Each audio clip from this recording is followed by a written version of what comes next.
Everyone, welcome to another day in my life. अभी शाम हो चुकी है, मैं अपने सारे लेक्चर अटेंड कर चुकी थी और अब मैं आइसोमेरिज्म के क्वेश्चन लेक्चर के साथ ही पहले खुद से करूँगी एंड देन उनका सोल्यूशन देखूँगी।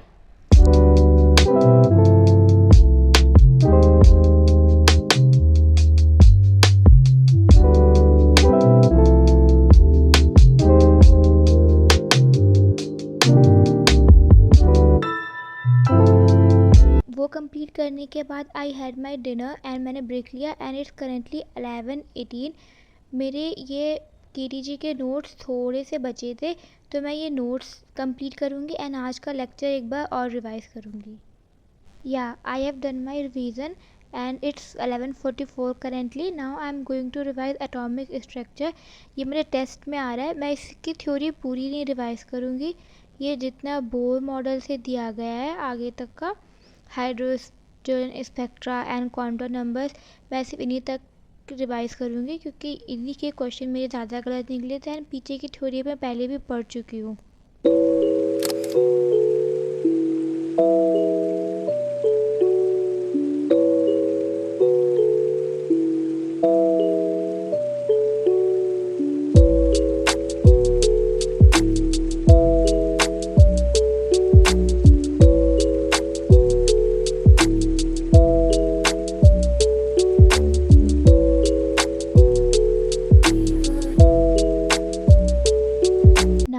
थिंकिंग मैंने थ्योरी रिवाइज कर ली है। अब मेरे टेस्ट में अभी एटॉमिक स्ट्रक्चर ही आया था एंड इसमें मेरे जो भी एटॉमिक स्ट्रक्चर के क्वेश्चन गलत हुए थे या मुझसे लगे नहीं थे, मैं उनका आंसर देखने से पहले एक बार और उन्हें खुद से सॉल्व करूँगी एंड देन देखूँगी कि कितने सही होते हैं, क्योंकि बहुत बार ऐसा होता है कि प्रेशर की वजह से वो क्वेश्चन नहीं होते या गलत हो जाते हैं।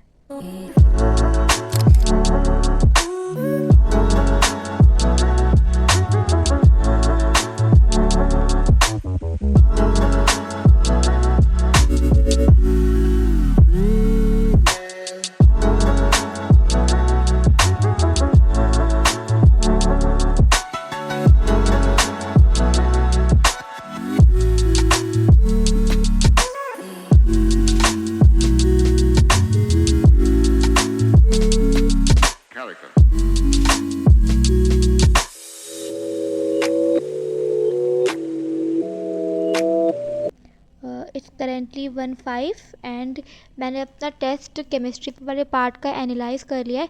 मेरे ज़्यादा क्वेश्चन तो इसमें नहीं अटेंड हो पाए, पर यह है कि बहुत से क्वेश्चन जो मेरे गलत निकले थे वो अब की बार एक बार ही में सही हो गए।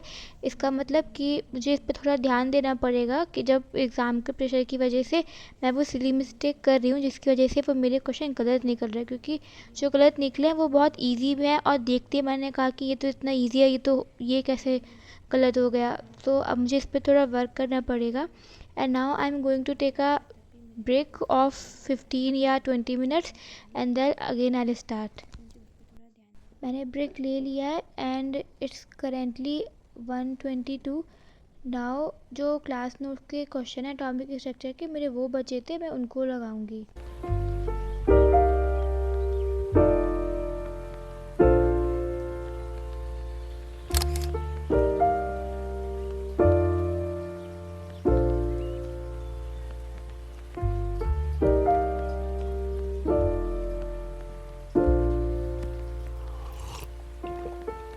Found the one, you should never give her up.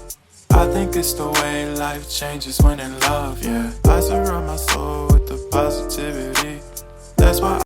So it's 2 in the morning and I am done with my study. मेरा ये पूरा नहीं हो पाए थे एटॉमिक के सारे क्वेश्चन।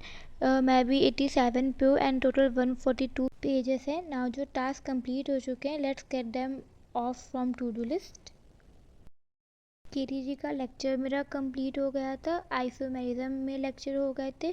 आइसोमेरिज्म में दो नहीं एक ही लेक्चर कंप्लीट हो पाया था एंड स्ट्रक्चर ऑफ एटम मैं टिक नहीं कर रही हूँ बिकॉज इसके सारे क्वेश्चन नहीं कंप्लीट हो पाए। बायोमॉलिक्यूल्स का लेक्चर नहीं हो पाया, सेल साइकिल भी नहीं एंड टेस्ट एनालिसिस भी मेरा कंप्लीट नहीं हो पाया, सो मैं इसको भी मार्क नहीं कर रही हूँ। आज टू डू लिस्ट ज़्यादा कंप्लीट नहीं हो पाई क्योंकि मेरा सुबह का टाइम इन लेक्चर्स में बहुत चला गया। जैसे केटीजी में सबसे ज़्यादा गया, इसमें सर ने जेई के क्वेश्चन कराए थे, मैंने वो भी साथ ही में किए थे तो वो कंप्लीट करने में बहुत टाइम लगा एंड फिर आइसोमेरिज्म में भी टाइम लगा। आज का दिन was not so productive, but हम दोबारा ट्राई करेंगे।